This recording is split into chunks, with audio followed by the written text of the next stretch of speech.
بسم الله الرحمن الرحيم نحمده ونصلي ونسلم على رسوله الكريم أما بعد. So I want to start by thanking Darul Ihsan and the brothers here for inviting me. This is not something that I usually do, and nor do I know how to even approach this topic. But after some persistence, and I got a bit embarrassed keeping saying no, I had to try to oblige and do some topic which is actually quite difficult. It sounds quite easy, talking about the life of someone. And if you kind of consider yourself in terms of how complicated a single day can be, trying to capture these personalities that were active for 70, 80 years in an hour session or 2 hour session itself is an impossible task. Which element of their life do you touch upon? And to further complicate matters, is that to understand one person, you need to understand the people around them. To understand the people around them, you need to understand the people around them. So the way you can kind of view this is that we are like a puzzle. If you take me as an example, for you to understand who I am, then you're going to have to understand who my teachers are. You're going to have to understand who my family are. And then when you start studying my family, you just say, well, where do they come from? And then that's the problem with history, that how far back do you go to? So when I was sitting here going through the life and times of Maulana Mahmud al Hasan, Shaykh al-Hind rahimahullah, you come up across so many different figures, and then you see yourself hours investigating some other figure. But then when you investigate that other figure, you start to realize that this person has an impact on this person. So it's a very complicated task. To take on a topic is quite easy, but to go with a personality is extremely difficult. So the goal today is going to be quite simple, inshallah, but quite complicated nonetheless. The simple issue is the topic is going to try to cover. We're going to look a bit about who Shaykh al-Hind was, who was Maulana Mahmud al Hasan, try to do some background information in terms of where did he come from, what was he connected with. We're also going to do some educational things, inshallah, in terms of maybe increase our knowledge about some forms of history, some sort of details, inshallah, you may not be aware of before. And then I'm going to try to delve into a bit more of his statements and perspectives and how we can draw lessons from that. That's the general gist of what we're going to try to do. So before we begin, to start off with, when we're talking about someone like Maulana Mahmud al Hasan, if you Google the Shaykh's name, his name will pop up as Maulana Mahmud al Hasan al-Deobandi. And the term Deoband is a term that I'm sure many of you guys have heard before. This term Deoband, Deobandism, Deobandi, and some may have some awareness of. There'll be certain institutions linked to Deoband. But this is not my assessment. But scholars have also suggested that if you want to understand what Deoband is, then the figure that we're looking at today, Shaykh al-Hind, kind of captures all the various facets of Deoband, right? Because there's so many figures that are associated with this Deoband. But this one figure, if anyone has a claim to be an embodiment of what this madrasa represents, it will be very difficult for you to find someone who has a better claim to that than Maulana Mahmud al Hasan, Shaykh al-Hind.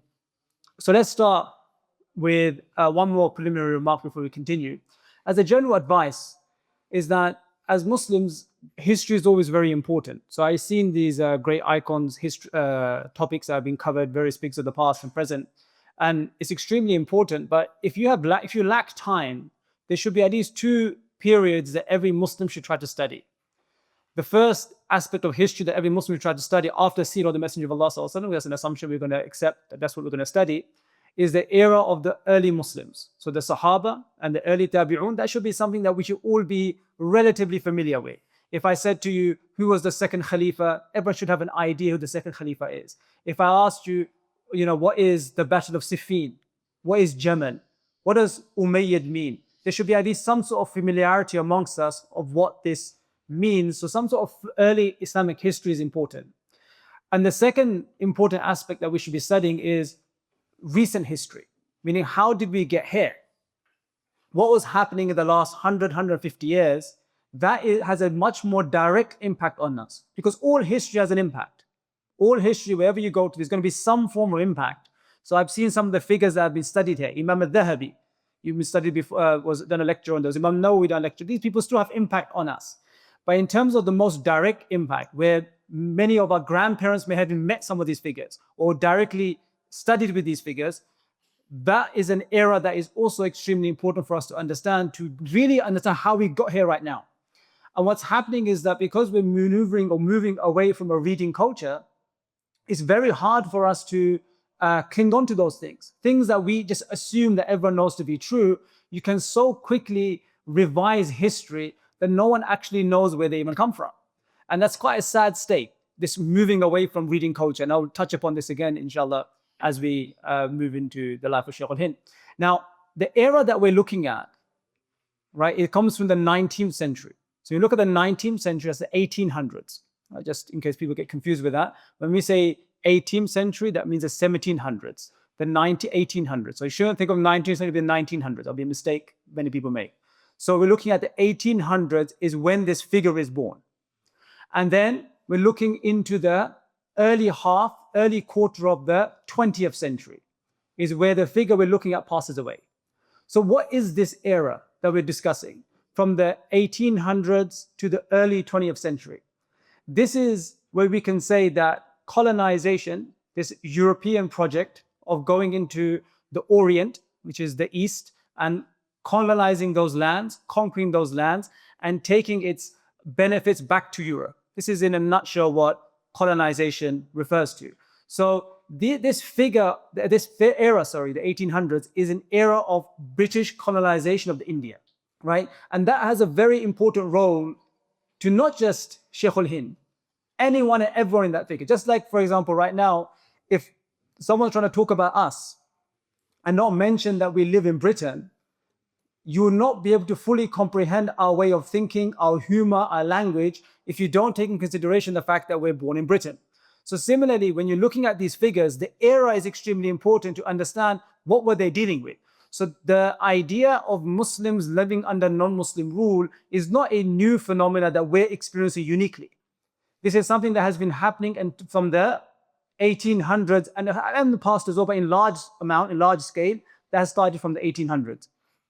So during this time period, we have the encroachment of colonization in terms of the Britain are gaining more and more power. This is not what we're going to talk about today, but they're gaining more and more control until they more or less take control of most of India. So in the 1850s, more specifically 1857, you have what is known as the failed mutiny. So the Indians, Hindus and Muslims, they get together, and Sikhs, and the attempt is to try to overthrow the British. How do we get rid of the British? This mutiny eventually fails, and then from there on, Britain officially become the rulers of India. So before that, they rule India, but from the 1857 onwards, they're official rulers of India. In 1851, so we're talking about 6 years or 5 years before this effort to try to oust the British, our figure, Mahmud al Hasan, is born. He's known as Shaykh al-Hind, but that Shaykh al-Hind is not given to him as a title when he's born. The idea of Shaykh al-Hind actually comes to his last days.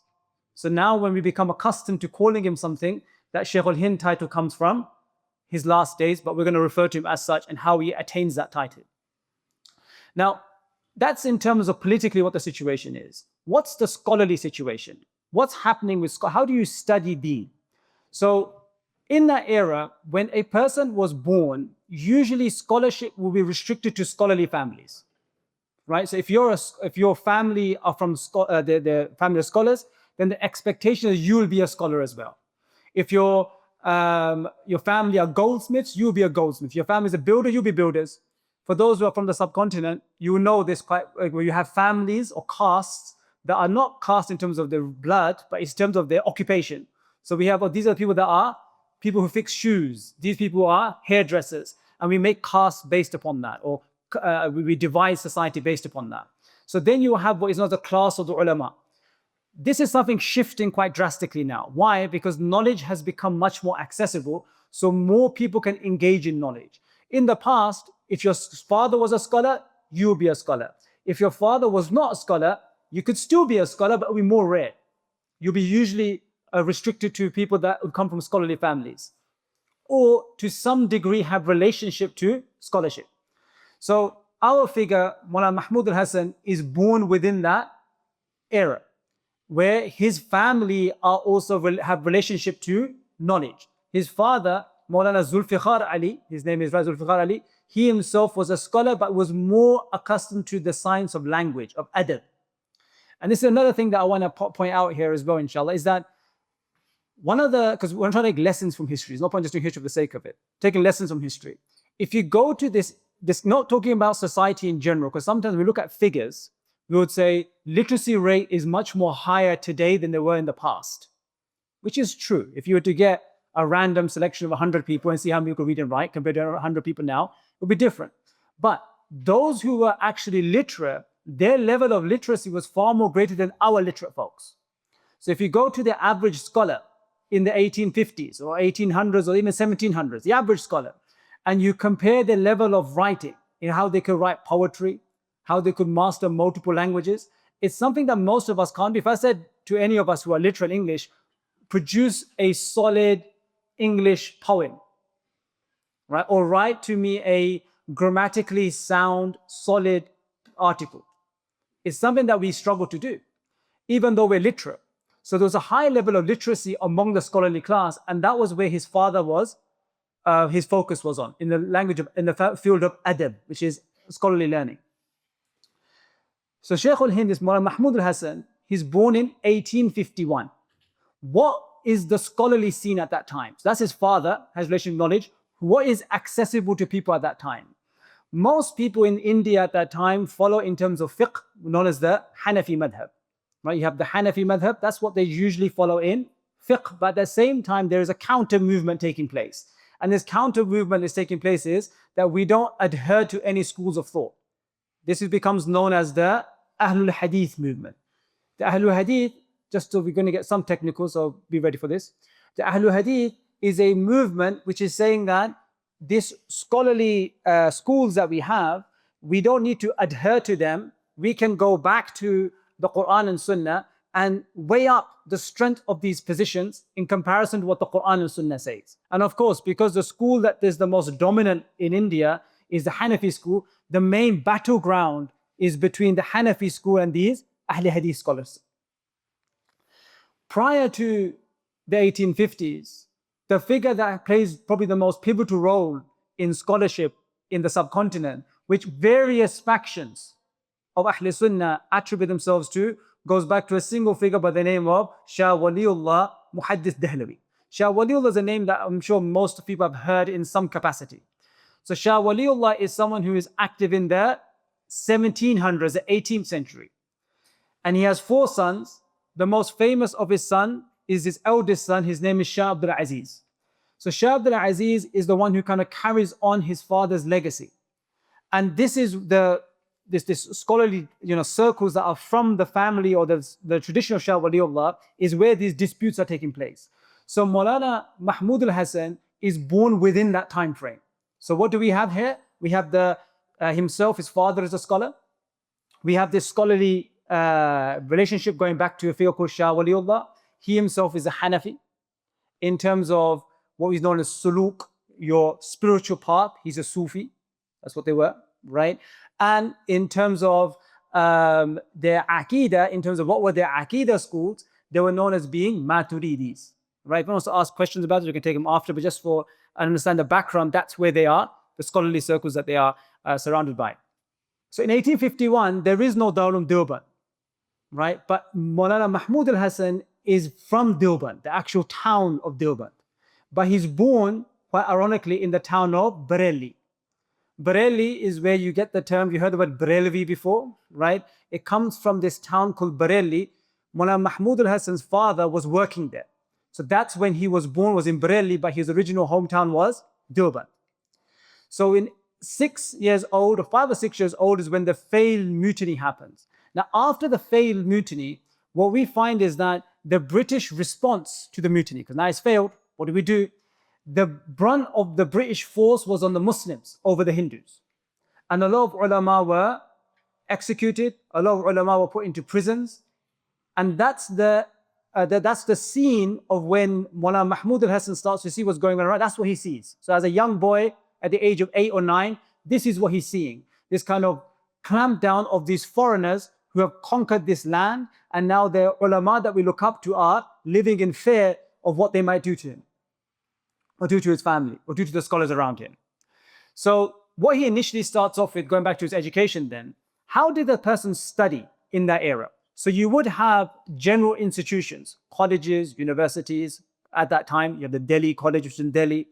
But most people would, because you have from a family scholars, you would start studying locally. So if you're thinking here, you have Nuam, got Barking. What you would do is your father will send you, or himself will start to send you to various local schools to recite Quran, to learn Farsi, because that was a language that was of scholarship. And then as you would get older, you might start doing some Arabic, some fiqh, etc. So that's how you will be studying. And if you were being very competent in it, so these are private studies, then you may be sent off to a college. If not, you may just carry on completing your studies within various scholars. And then when it came to the big books, the hadith books, you'll be sent to someone who is a very learned scholar and say, go study hadith with that person. And then you'll get qualified and you'll come back. So Mahmud al Hasan takes on that task. He's studying at a young age, going to his father, people around. And then at the age of 15, what happens? The Darul Uloom of Deoband is born. So that happens in 1866. So 1857 is the failed mutiny. So about a decade later, these ulama come together and say, we need to set up a madrasa. What's the rationale behind the madrasa? What's happening here? Well, clearly taking up arms with the British has failed. So once that's failed, you don't just give up. You say, okay, what do we need to carry on? How do we preserve our identity? So what's better than setting up an institution, a madrasa, where we can get students to come here to study, and then once they study, they can go and teach people back in their localities, and this way we can preserve our deen despite British rule, despite the fact that we failed a decade earlier. So in 1866, the Darul Uloom of Deoband is set up. One teacher is a paid teacher. His name is Mullah Mahmud. Mullah Mahmud, so this is when Mahmud Hasan will be how old? 15. So he's 15, and he, by his father, because his father is linked to the Darul Uloom Deoband, he puts his son into the madrasa, enrolls him in, and that first batch of students that enroll are around 21 students. 21 students with Mullah Mahmud. And this is where the initiation of Darul Uloom Deoband starts. So this Mullah Mahmud al Hasan is there right from the beginning. Now, from this itself, there's so much lessons to take from in terms of humble beginnings. Many a times we look at something and we look at that after that time has become successful.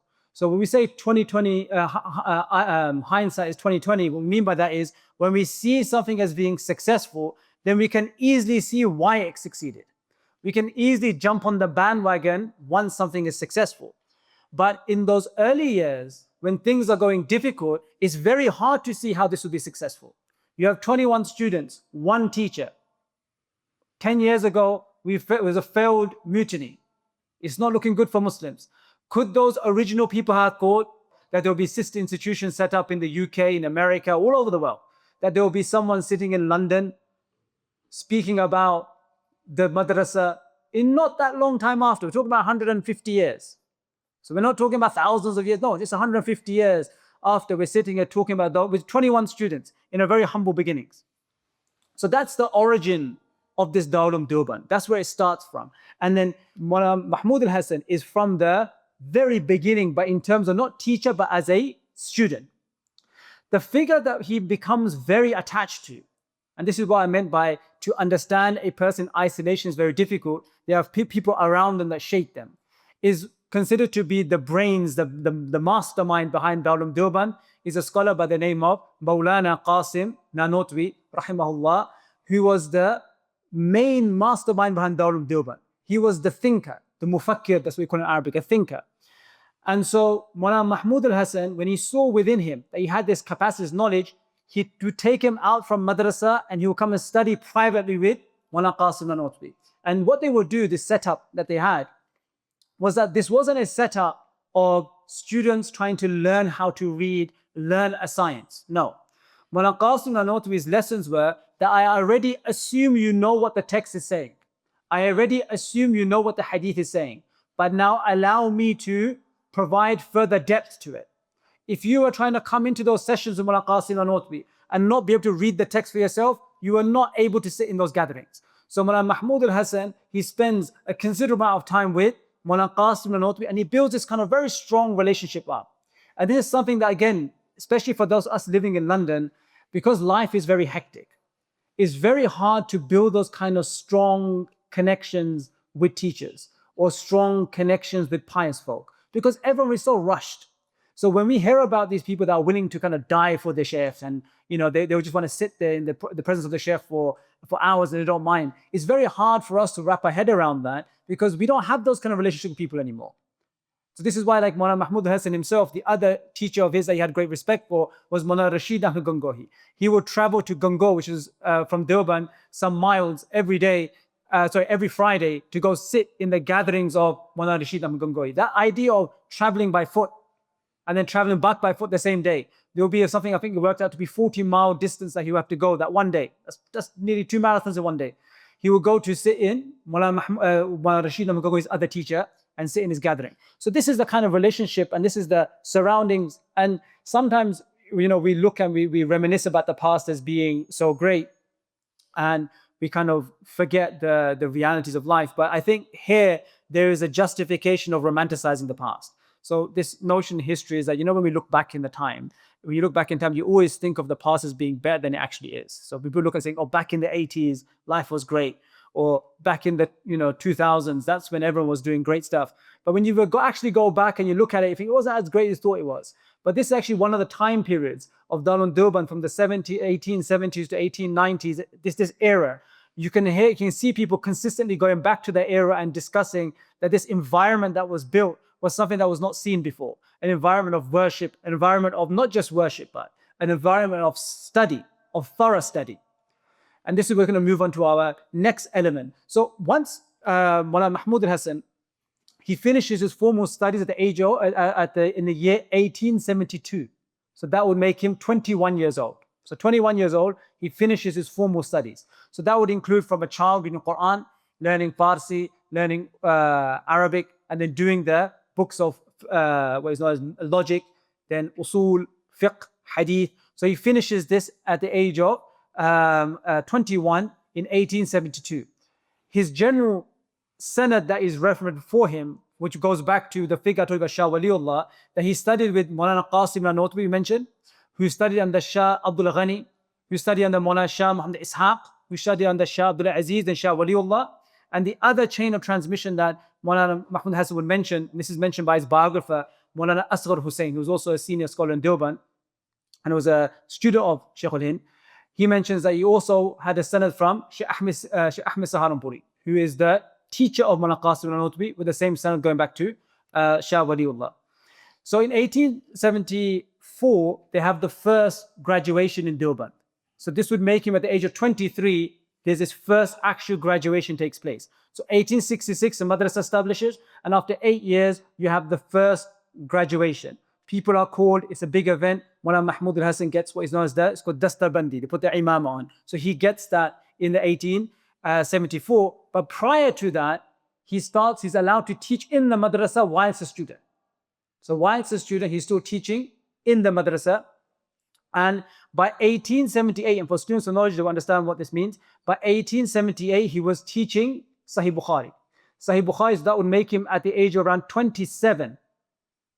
Yes, about 27, he was teaching Sahih Bukhari in Darul Uloom Deoband, which again is a great achievement for those who study in madrasa. They'll recognize this, why it's such a great achievement. But the amount of paid staff was still around 4 in Darul Uloom Deoband. There were a lot of people that would come and teach, but paid staff, they were around 4. Mullah Mahmud al Hasan didn't come, he came from not a poor family, he came from a relatively well-off family. So he was reluctant to take a wage. But there's this, again, another lesson to take is sometimes what happens is that if you are reluctant, let's say I have money, but I'm not taking a wage, it puts pressure on other teachers for taking wages. Right? So if I'm well off and I say, I don't need money, and so the institutions have to give me money, but then other people need money, right? They now feel a pressure of not taking because I didn't take. So he was told that, no, you take your money, right? So don't let that, you can spend it however you want, but to refuse it is going to cause harm to other teachers, so he would not refuse the pay on behalf of that. In 1878, around just after that time period, the madrasa go on this kind of Hajj pilgrimage. And this is where all the big timers of the madrasa, they all go off together. And this includes Mullah Qasim Nanotwi, Mullah Rashid Gamgohi, Shaykh al-Hind, Mullah Yaqub Nanotwi. A bunch of these scholars, they all go off together for Hajj. And this Hajj is spoken a lot about because they go to Mecca. And who's the scholar, who's the main individual for these people in Mecca? Is the figure by the name of Haji Imdadullah Muhajir Makki. Haji Imdadullah Muhajir Makki is the teacher, in the sense of the spiritual teacher of the founders of Deoband. That includes Mullah Qasim Nanotwi and Mullah Rashid Gamgohi. He's the spiritual guide. But if you look at his name, Haji Imdadullah Muhajir Makki, he migrated to Mecca. When did he migrate to Mecca? After 1857, because he was involved in the uprising against the British. It failed, he had to migrate to Mecca, and he set himself up there. So all the scholars, when they were until his death, when they will go to Mecca, they will make it a particular thing to go and visit this figure, Haji Imdadullah, who was based in Mecca at that time. So all of these figures, they go to Medina, they meet the mashayikh there, and then on the way back, and by this time you have to realize is that the relationship that Mullah Mahmud al Hasan builds with Mullah Qasim Nanotwi is something which for a lot of us would struggle. So I would say best to understand this is like how a son has a relationship with their father. So that kind of relationship that's built up, because these people you spend hours with, and they care for you not in just imparting knowledge. It's not just like a transaction. You come here 1 hour, you teach, and I give you money, and then you go off. No, there's a relationship that builds up of tarbiyah. It's much more than even many of our fathers' relationship that we have. So this is the relationship that Maulana Mahmud al Hasan builds up with Maulana Qasim Nanotwi. And in 1880, on the way back from Hajj, Maulana Qasim Nanotwi feels ill. He becomes ill. And his illness doesn't go away. And then in 1880, Maulana Qasim Nanotwi passes away. 2 days later, Maulana Ahmad Ali Sahanpuri passes away. So in the space of 2-3 days, you've got the two teachers of Maulana Mahmud al Hasan. They pass away. He gets so struck by this that he refuses to teach. He refuses to come out. He says, I'm done. I'm finished with all this. Right? And it took him about a month to get convinced to come back, to get back into it, because it had such an impact on him that his person that was like his father, because at that time, Mahmud al Hasan would have been 29 years old. So 29 years old when Maulana Qasim Nanotwi passed away, this had a massive impact on him. But by the passing away of these figures, right, he would say this phrase, Maulana Mahmud al Hasan, Kabbarani mawtul kubara. Kabbarani mawtul kubara. What does that mean? He goes, I became senior because the seniors passed away. Right? Meaning, I don't deserve to be senior, but I became senior because everyone else passed away. And that's something for us to think about. What I mean by this is, when we look back at these great figures, and I'm sure you guys have studied many of these lessons and you probably heard something similar. When you hear about Nawawi, you hear about all these imams, and you say, what age were they active in? And you say, oh, they were 29, they were 30, they were 35, they were in the late 30s. Well, that's the age that a lot of us are in. So we, whether you like it or not, and whatever sad state you want to take from it, we're their inheritors. Who we're waiting for now, right? As more and more elders pass away, whether we like it or not, kabbarani mawtul kubara. When people talk, I get introduced here, this senior guy coming, I'm looking at you, are you talking about, you talk about me, right? It's not because I am so special, it's because there's no one left. So he says, kabbarani mawtul kubara, because these people pass away, now he becomes senior. That's the humbleness of the Shaykh. Of course, he was much more than that. Now, from this time period, we have this 40 years from his graduation that he's teaching knowledge. Right, 40 years of teaching and the impact that he makes in the madrasa is something which is unparalleled. Let me try to explain this with some examples, inshallah. Because when we introduce Maulana Mahmud al Hasan, we start off as saying Shaykh al-Hind. We talk about his anti-British activities. That's all true, and we'll come to that. But that's the last portion of his life. We're talking about that's like the last 5-6 years of his life. The life before that was a life of teaching and making individuals. So there's some folks, they're not great at producing scholars, but they themselves are the great scholars. So their legacy is the scholarship they leave behind. And there's some figures that they themselves may not have been so competent in terms of scholarship, but they leave behind a legacy of scholars. Mullah Mahmud al Hasan is one of the unique personalities that does both. And not only does he leave behind scholarship of his own, but he produces scholars. So if, again, for those who know names of scholars, just to understand the people that have studied with Mullah Mahmud al Hasan, we have with these names, I'm going to drop some names, so for those who know, they know. From his students, the common days, Maulana Shabir Ahmed Uthmani, Alama Anwar Shah Kashmiri, Maulana Ashraf Ali Tanwi, Maulana Hussein Ahmed Badini, Mufti Kifayatullah, Maulana Asghar Hussein, Maulana Manazi Ahsan Gilani. That's a significant pool of people that he leaves behind. And that comes under the 40 plus years of him teaching. And we're talking about a schedule that would have around 11 to 12 lessons a day. 11 to 12 lessons a day with his personal reading and his family. That was and this is, again, to take lesson from this, is that if you want to achieve anything, there's some young people here studying, you want to achieve anything in knowledge, make your life simple. Simplify things. Don't overcomplicate things. Don't get overly involved in things so early, right? Simplify your life, make time, but then make yourself effective to that. But that's not a generic advice. What's interesting was that Mullah Mahmud al Hasan has one of these students came to him and he said, Shaykh, I teach in the Darul Uloom Deoband, but I'm here for like 12 hours. You know, we talk about long hours they would do, right? 10 hours teaching, 12 hours, and I can't do any writing, right? I've been offered a professorship. I will do a fraction of the hours of teaching. I can sit and do writing and, read and do all the stuff I want. So Mullah Mahmud al Hasan turns to him and says to him that you're not going to do anything, right? Go if you want, but I wouldn't advise it, but you're not going to do anything. And this is why we all experience is that when people take a gap year, you think this 1 year, I'm going to study like I've never studied before. But what happens? That year you do everything but study. Because you say, well, I still got 8 hours. You got 4 hours left. Okay, tomorrow I still got all day free. I'm going to wake up after Fajr. Then plans get more drastic. I'm going to wake up before Fajr, right? But nothing ever happens. And so there has to be a balance between being occupied in good and trying to, and so you can achieve sometimes more with occupied. That's just his wisdom in terms of, that does not apply to everyone. If there's someone, but just simplify your existence. Stop being overly complicated with likes and dislikes, too many pet likes, pet hates. Be very simple, easygoing, read in all capacities. Don't say I have to read when there's like a nice fire, nice temperature, then we'll read. No, read in all capacities. It should be a simple type of existence that you're trying to build up. Anyway, so in this time period, there's a few incidents that I want to mention.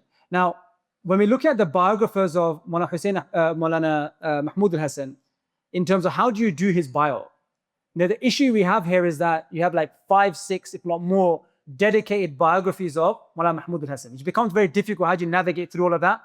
And what makes things more detailed is the fact that we talk about thousands of students, and many of them sat and they documented their relationship with Maulana Mahmud al Hasan.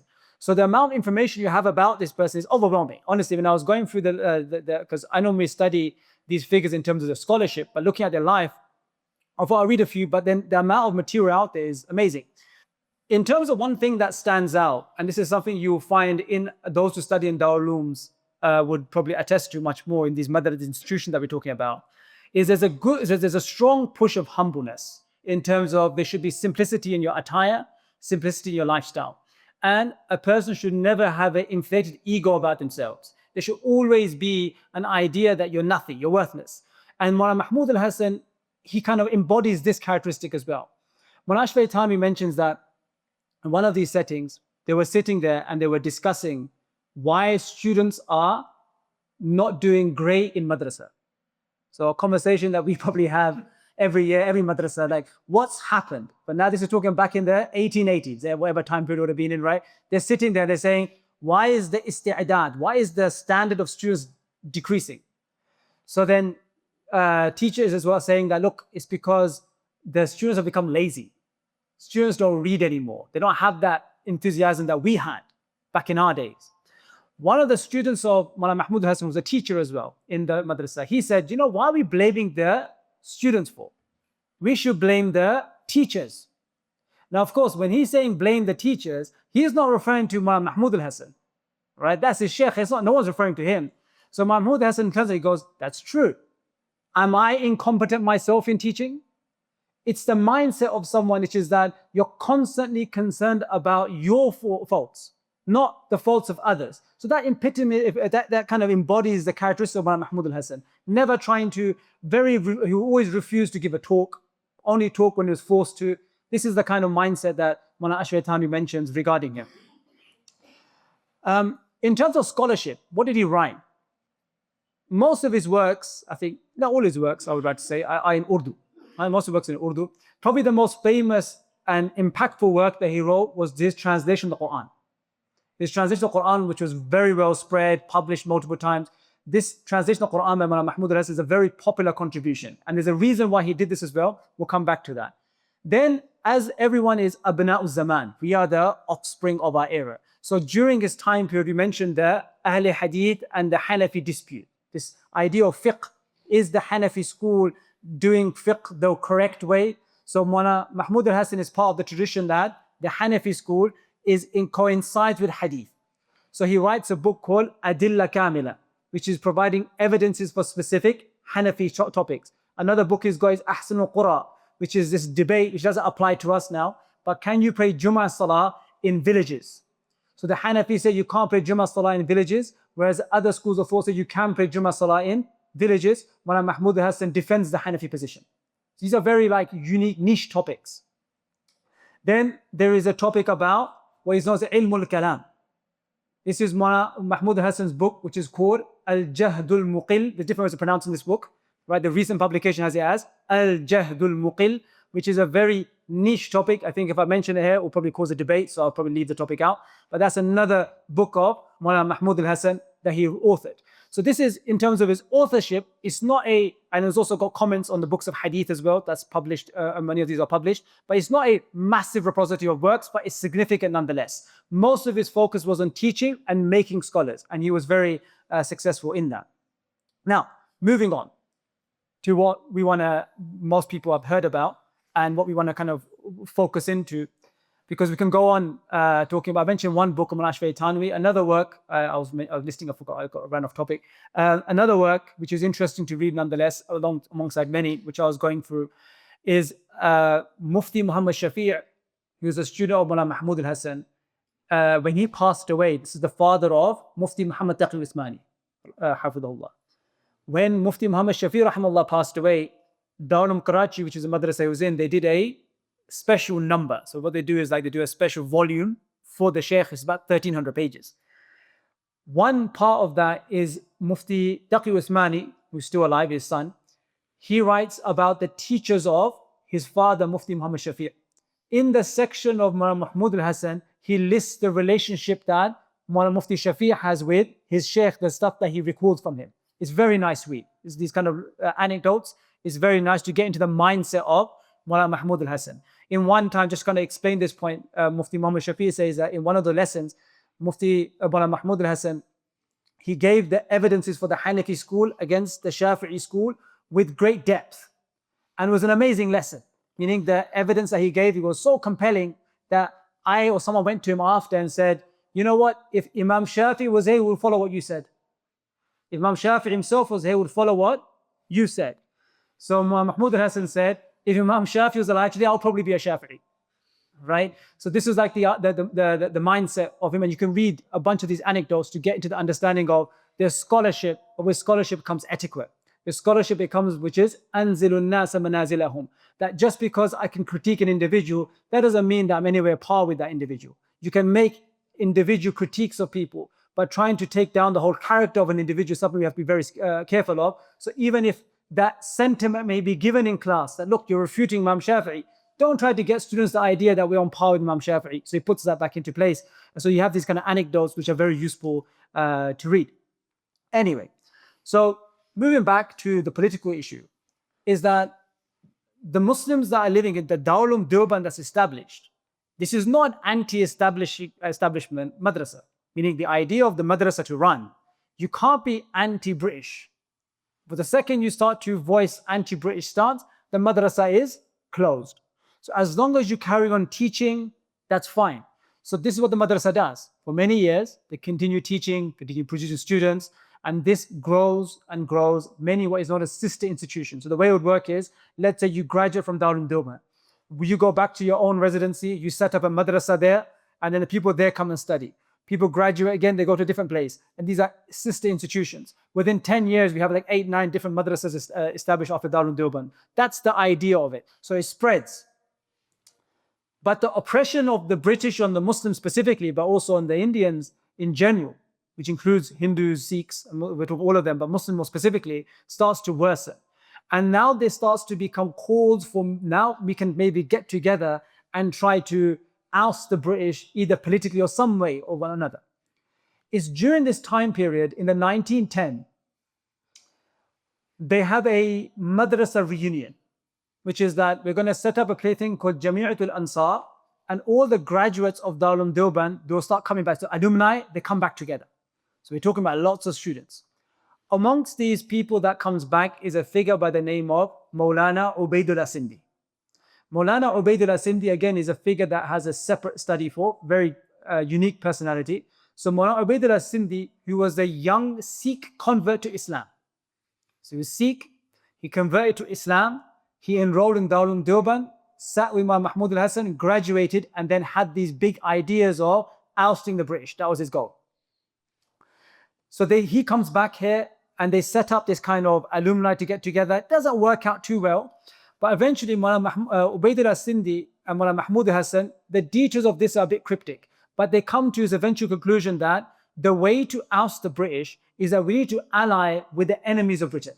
So if we can ally with the Ottomans, ally with the Germans, if you can get the Afghan support, because many of the Darul Uloom Deoband students are from Afghanistan. So if I can go there and get their support, maybe we can produce an alliance to think about ousting the British. That was the idea of Maulana Ubaidullah Sindhi. So Maulana Ubaidullah Sindhi then in 1915, 16, I can't the exact dates, he goes off to Afghanistan to set to kind of build these kind of relationships. Maulana Mahmud al Hasan is now an old man. Remember, 1851, he's born. We're now talking about 1950. So we're talking around 64, am I math right? 64 years old, about approximately that age, right? So he's old man. As I told you before, he was never a big build, but he's in his old age now.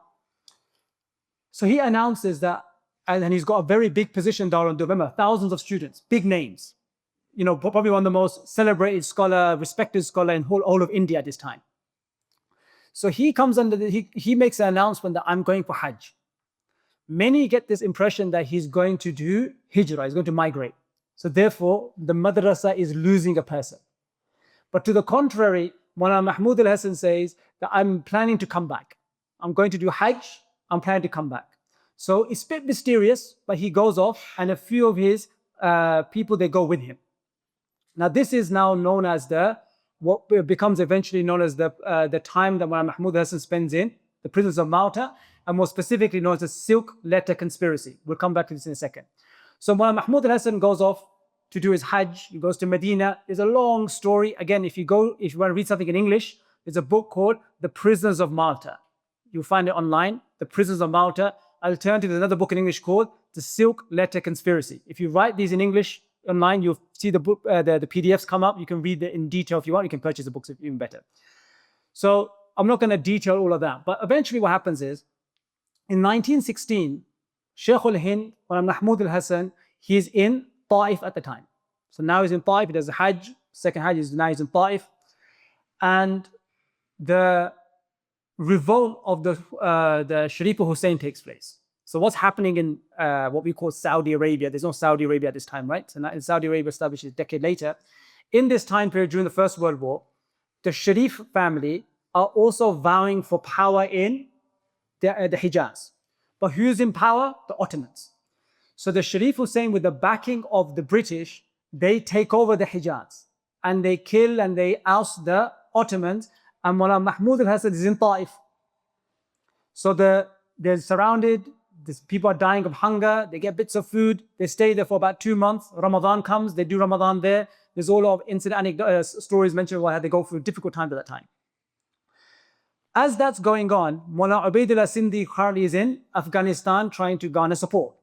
There, he writes this cryptic secret letter written on silk in yellow that you can't see too well. But there's already suspicion from the British that what are these guys doing? Why is this guy going to Afghanistan? Why is this senior scholar gone off to the Hijaz? So one of these letters eventually gets intercepted where the plans of Maulana Ubaidullah Sindhi is mentioned. He talks about what the detail of the plans are. On the same time, there are fatwa going out, now because Sharif Hussein has taken over the Hijaz, that get the ulama to sign a fatwa that the Ottomans are disbelievers and they have no relationship to the Khilafah. So when Maulana Mahmud al Hasan is then presented, saying, you must also sign this. When he looks at this fatwa to sign, he says, he goes out the technicality. He goes, this says the scholars of Mecca. I'm not from the scholars of Mecca. I've got nothing to do with this. But that grows suspicion. So eventually the British told Sharif Hussein that you must give Maulana Mahmud al Hasan and his rufaqa, his people with him, to us. Who are his rufaqa? There are 5 people altogether. Maulana Mahmud al Hasan, and then we have probably his most beloved and close student, Maulana Hussein Ahmed Madri. And then we have 3 other people we'll come to in a second, inshallah. So these 5 eventually get arrested. Again, there's a long story regarding the arrest. And they're taken initially by the British now, hand over the British, and they're taken to Egypt, they're taken to Cairo. In Cairo, they stay there for a little while and they're interrogated. Questions are put forward to them. Are you trying to, establish a rebellion against the British? Mahmud Hasan says, I'm an old man. What am I going to do?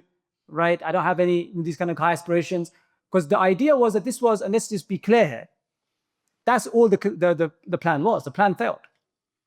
Right? The plan failed. It didn't work.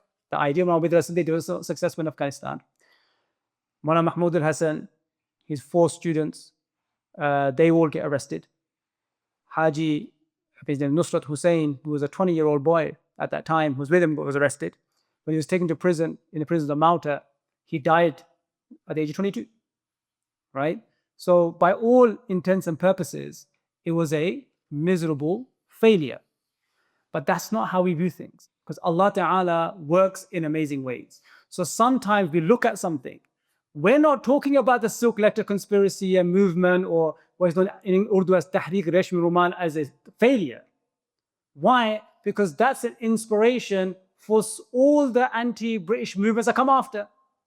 But if I was sitting in 1918 or 1917, and there were people like this, they said, that's a failure. Look what he did. Why? Because before Maulana Mahmud al Hasan goes to this whole Hajj thing starts, in the Madrasa of Darul Uloom Deoband, it becomes divided. Maulana Mahmud al Hasan is saying we need to be more politically active.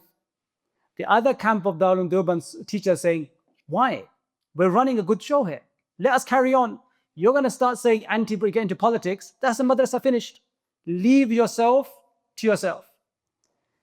Again, there's a very nice work, if anyone has time to read it. It's in Urdu, but it's a partial translation done to it by Muhammad Qasim Zaman.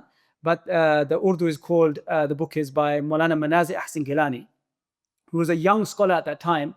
And he talks about spending a day in Darul Uloom Deoband. So like he talks about his time that day. So a time in Darul Uloom Deoband as a young scholar, or sorry, as a young student.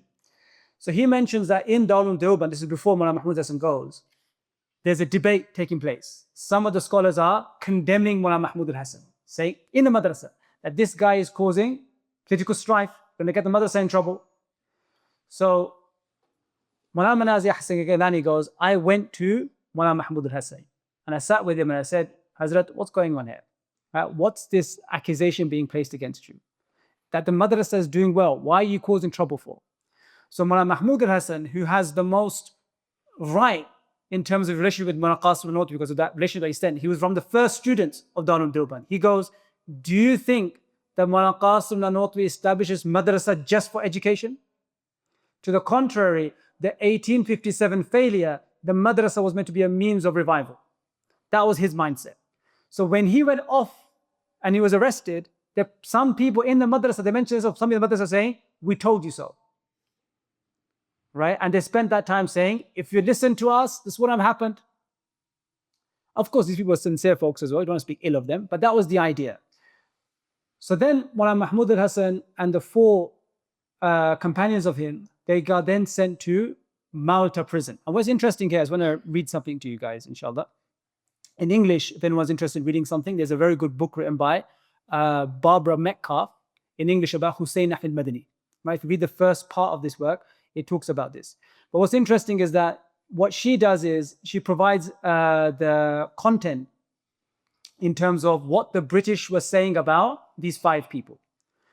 So with the official documents of the British, they said, Maulana Mahmud al Hasan, son of Zulfiqar Ali, at that time was now around 70 years old. They write, the British write, this was the threat they received. He should be treated as a political detainee who has been against us from religious conviction and not as a common self-seeking conspirator, meaning Mahmud al Hasan should be seen as someone who is religiously motivated against us. He's not just someone that is for his personal reasons. It is desired that his presence should not become known to the public. To ensure this, such precaution as possible should be taken. Why? Because once he was put in the prison of Malta, they thought, if we let him out now, he'll come as a hero. So what do you do with this guy? The second person that was with him was Maulana Hussein Ahmed, son of Habibullah, who was 38 years old. What do they write? There is no doubt that any young Muslim coming into contact with him will be in danger of being converted to his views and becoming disloyal to you, to the British. Besides being dangerous in this way, he is an energetic man, quite capable of taking active part in politics and in a religious disguise. The third person that was with Maulana Mahmud al Hasan was a person, his name comes as Aziz, some as Uzair Gul, age 26. This man was accompanying Maulana Mahmud al Hasan on the SS Akbar, the ship. He is an irreconcilable hater and requires very strict supervision and control. There is no reason to show him consideration as in the case of the old Maulana. That's what they're saying about him. Then they had Wahid Ahmed, who was the nephew of Mullah Hussein Ahmed Badri. And then you had Hakim Nusrat Hussain, who was 28 at that time. So Wahid Ahmed was 20, Nusrat Hussain was 28 at that time, and this is the one that passed away in Malta from sickness, such that he was told when he was sick that you can leave, you're not actually put on trial or anything. He says, I refuse to leave, I'll spend my time with Mullah Mahmud al Hasan. So Mahmud al Hasan in 1916 is then taken to the prisons of Malta. For what? Conspiracy. So he's there for about 3.5 years. And a lot happens at 3.5 years, but what does Mullah Mahmud al Hasan do within those 3.5 years in terms of, because remember, the first and foremost people are scholars. So he takes that time to finish off his translation of the Quran. So the book that we have, that he translates the Quran, a large amount of that was done in the prisons of Malta. Not only that, he carried on his teaching of Mishkat. He would teach the Mishkat in the prisons of Malta, and he was an old man, people showed him a great amount of respect. Mullah Hussein Ahmed Madani, these 4 people with him didn't have to be there. There was no trial on them. It was only on Mullah Mahmud al Hasan. But these 4 people sacrificed 3.5 years of their time to spend with their Shaykh, Maulana Mahmud al Hasan. And something that when I read, it kind of shook me to some degree, was that when Maulana Mahmud al Hasan was in the prisons of Malta, Mullah Hussein Ahmed Madani, his student, was with him. He didn't have to be, but he chose to be with him. Right? He chose to stick it out with him. During this time period when Mullah Hussein Madani was in the prison, it says that the Turks in Medina, facing the Sharif's revolt, arrested Hussein Ahmed Madani's father and 2 brothers. So while he was in prison, his father is arrested and Mullah Madani's 2 brothers are arrested, Sayyid Ahmed and Mahmud Ahmed, as British subjects, and transported them to Turkey along with other Indians and Arab supporters of the British. Habibullah, Hussein Ahmed's father, died in Adropol. This blow was the greatest since Habibullah's cherished hope in immigration to Medina had been to be buried with the Prophet Muhammad's own city. So Mullah Hussein al-Madani's father, this is what it means, you have to go understand his background. He was based in India, so he takes all his family back in the 1880s, whenever it was, to Medina to live and die in Medina. So he spends a lot of difficulty. He eventually gets to his old age in Medina, but now he's arrested. He's taken out to Turkey, and then he dies there. He doesn't get to die in Medina, which was his dream. The women and children left behind in Medina were not only bereft of male support, but suffered the deprivations caused by the British blockade. Hussein Ahmed's, Madani's stepmother, his wife, his 18-month-old son Ashfaq Ahmed, and Sayyid Ahmed's wife and daughter all died during this 3.5 period. Left in Medina were only his own 10-year-old daughter Zuhra and Mahmud Ahmed's wife, who after great difficulties reached Andropol. On the return journey to Medina, while traveling through Syria, little Zuhra will also die. He gets these letters not one by one, because as letters were being written to him, he didn't get one by one, this person. He basically got all the letters in one go. So in one go, he was given the pile of letters, and all the deaths were written to him in one go. So that's the sacrifice that Mullah Hussein al-Madani did for who? His Shaykh. Right? So these are things that, we forget. Not only what we forget also is that Mullah Mahmud al Hasan had a wife. What happened to her? So when he was leaving, Mullah Mahmud al Hasan's wife was very old and fragile at that time. She was also sick. Mullah Mahmud al Hasan said, look, I'm coming back in 6 months, inshallah. But during that time period, she was in and out of the sickness. And so eventually in 1920, when he's released, he comes back to India, and his wife is on her last stage, meaning she's not really gaining consciousness. She has a bit of understanding that he's there. And then she passes away shortly after Mullah Mahmud al Hasan comes. So there's so much, difficulty, because when we talk about these figures of the past, there's an element of these people not being real humans, not real emotions. They're just warriors. They just want to go fight. And that's true to some degree. But that inner emotion, the difficulties that life comes to them, is sometimes overplayed and not taken into consideration. So Mullah Mahmud al Hasan, when he gets back to, after the war is over, and the British are starting to release people from Malta. Okay, Malta is 3,000 people in that prison. It's a massive place, right? And so the Indian are together. There's about 7, 8 of them. There's a few other people in Syria, different regions. And so as people are being released, constant news is coming back. So right now in India, the lobbying, trying to get these ulama free, is what's being put pressure on. But it's not working. It's been delayed. Eventually, only around 20 people are left in Malta, including our 4 people. One passed away, so 4 people are left. So eventually in 1920, 12 March 1920, Mullah Mahmud al Hasan is released, and then some months later he gets back into India. When he comes back into India, now he's even older, more fragile than he was, and he goes through this kind of tour back, and he's released, and he's taken in as a hero. It's at that time period that the title of Shaykh al-Hind comes. It's at that time period. Shaykh al-Hind comes when he is 70, right at the end. He was never known as Shaykh al-Hind. It was not Mahmud al Hasan. There's another name, I forget right now, that he was known by. But he was never known as Shaykh al-Hind. So we look back at his life and we call him Shaykh al-Hind, but that was in the last few months of his life that he got that title. So when he comes back, he doesn't come back with this kind of desire of being hurt by it. To the contrary, he says that there's 2 things. So Mufti Muhammad Shafi mentioned this. It was when he came back, he will have these gatherings in Deoband, because he finally gets back to Deoband, his family meet him, and he spends time in the madrasa, because that was his home. Madrasa is where he spent 4 years. He actually, when he first came back, he went to the Darul Hadith and he made dua there. So this was his first, like his home from home. So in a gathering, he sits there, and Mufti Muhammad Shafi goes, that Mullah Mahmud Hasan sat, and he goes, there's 2 lessons. This is something that we can end on, inshallah. There's 2 lessons that I've learned that I think we need to focus on. And I think these lessons are still something that we can work on. He says, number 1 is that the reason why Muslims are in decline is there's a lack of relationship that people have with the Quran. There has to be not just reading, but understanding of Quran for everyone. Even children should have some sort of relationship with the Quran in terms of understanding. That's what goes back to his last project of doing the translation of the Quran, was to try to make the Quran accessible to everyone, so you have a direct relationship with the Quran. The relationship is not built through personalities. Why is that important? If, for example, I'm your teacher, or I'm the guy that you're listening to, and I, na'udhu billah, fall into some wrong. If I am your source of knowledge, that means that you have now broken off your connection to Allah, because I'm your source. Why make a fallible human being your only source to the Quran, which is accessible to you? Build your relationship with the Quran itself. The Quran will never let you down. I will let you down. The second thing he mentioned, he goes, the thing that I thought, and because Mahmud al Hasan was engaged in debates before he went. He was someone that was active in the debate scene, but he was active in the debate scene. But he goes, the second thing I find is that there has to be a great amount of impact on trying to build Muslim unity. The infighting of Muslims has destroyed us. There has to be a way of unifying, such that Mahmud al Hasan does it for amal, for practice. What did he do? He reaches out to Aligarh University. Aligarh University represents the other way of looking at Islam and Muslims, which is what we call modernist way, right? That's what they accuse him of. And rightly so in many degrees. So he reaches out to them to share ties with them.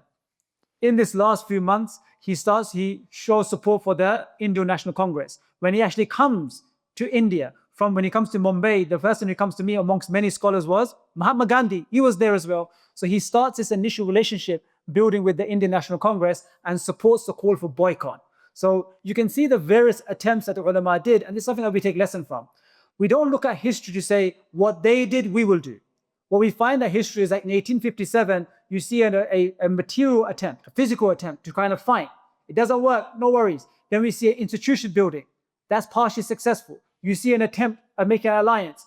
Doesn't work. Then you go for other types of alliances. Let's go for a boycott. Let's boycott British products. Let's see how that works. We won't necessarily see the fruits of our success, but it's the effort that we make, فَاتَّقُوا اللَّهَ مَا اسْتَطَعْتُمْ, that we're taking answer for.